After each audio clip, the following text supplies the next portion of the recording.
Hey everyone, Brian here, back for another episode of the podcast. I wanted to thank all of my listeners for sharing with me this journey. And today we're going to do a little bit of different conversation. We are going to talk about something that I am very passionate about. We're going to go into a little bit of detail of why they're important. So what are we going to talk about? We're going to talk about referrals. I was at an event about a month ago, and the speaker said, "How many of y'all get your business by referrals?" And probably 90% of the room raised their hand and said, "How many of you can tell me how many referrals you're going to get in 2 weeks?" And nobody could answer. I thought that was really interesting because people love the idea, but very few have systems that produce them. And I chuckled because I spent my whole sales career on referrals and building and nurturing relationships and using those to build the business for myself and for our clients. Because you think about this myth, right? So everyone tells you, or people that sell media tell you have to be in their media in order to succeed. And there is some truth to that, but they're not the only channels, right? So when you meet a Google ads or Facebook ads person or someone who specializes in SEO or the Valpak folks or direct mail people or list building people, they're all going to tell you that those channels are what works. And the reality of it is that they work, but they don't work when your credit card gets declined, right? So when you drop 5 grand on Facebook ads, ask me how I know, that produce $500 worth of business, it's not exactly great because you think about it, ads produce transactions. And we've got clients and friends and inner circle members who use ads incredibly successfully, but they're one part of a larger scope, which allows them to do transactions and relationships because referrals bring relationships. And they don't typically start with a click. It starts with trust, right? There's some psychology of this, right? So people always say, this doesn't sound familiar. This sounds something you heard before, and I probably said it. And if not, someone else said it, is people buy things from people they trust. So when you go to your CPA and say, "Hey, listen, I'm looking for a financial advisor who doesn't want to sell me insurance, but he wants to understand some specific investment criteria I'm looking at in alternate investments, and I want to understand the pros and cons and the tax implications. Do you have somebody?" That's a real specific referral. Ask me why I know. Because that person wasn't able to give me one, and I finally was able to find someone to do that, and that was one of my things. Because you don't need to be convinced by a referral. You just need some confidence that they're the right person. In fact, somebody even talked about that as every referral you get is as a reputation deposit.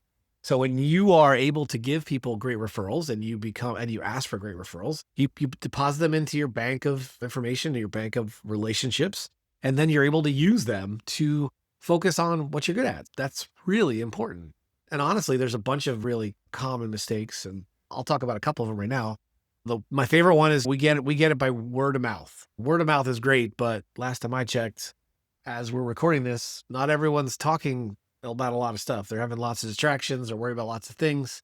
And quite honestly, I'm not relying my business on what other people think about if they're going to help Brian or the inner circle members or our clients, if they're going to help. The other one is they only ask after the sale. "Hey, do you know anyone else that needs this?" Which, by the way, is great for transactions and does work. The numbers aren't as good, but they do work. So just realize that doing that is better than nothing, but you do have other options to do that. The next mistake is they don't spend any time building out their dream 100, their dream 10, their dream 25. They don't actually do it and they never follow up. So when you meet people and they're great referral sources, you don't ever follow up. And then the big one, which is probably more to advanced failure, is that they don't provide any authenticity. They send the same kind of thing to everyone. "Hey, just pinging this to get to the top of your list" is one of my favorites that I want to throw up every time I see that. So I hope that makes sense. So now we're going to talk a little bit more details about this concept called Dream 100. It's not my concept. It's by someone named Chet Holmes, and Dan Kennedy talks about it a lot. And how we approach it, right? So you find your referral partners, and we talk in other episodes about going and finding a few of those, not millions. And then you obviously want to touch them across multiple channels, multiple times. And it's going to be different for each one, and everyone is going to be value. But our data shows that once you go past 2 channels, preferably 3, your engagement likelihood goes up by 30%. That's a real number. That's not made up. And quite honestly, if you do this consistently within the next 3 months, you'll have more real meaningful conversations with your referral sources than at least 90% of your competitors. Because your competitors, if they do anything, they're asking for that one single, hey, do you know anyone else can use our services? But they're not going around and creating this stadium of fans that are helping them. How do you do it? You do something every day. We talk about that in podcasts all the time. I've got a couple of podcasts that you can go back and listen to by doing one thing every day. Maybe it's a thank you card per day, which I think is the easiest to do. Pick one person, one contact, and send them a handwritten note, or if you can't, a personalized message on the channel of choice. Obviously, if you can send introductions to other people, I often, when I meet people for the first time, I ask them who in my network could help you the most. And if I don't know them, I'm probably connected to someone who will. And then keeping in contact with them in a small micro way. They don't need to be crazy. I love short 1, 2, or 3 step things that happen on a consistent basis. So that's how I think about these daily habits. How are we using it internally? I have a book called Stuck on First. If you don't have it, you can go to Amazon and grab a copy of it. I'll put a link in the description.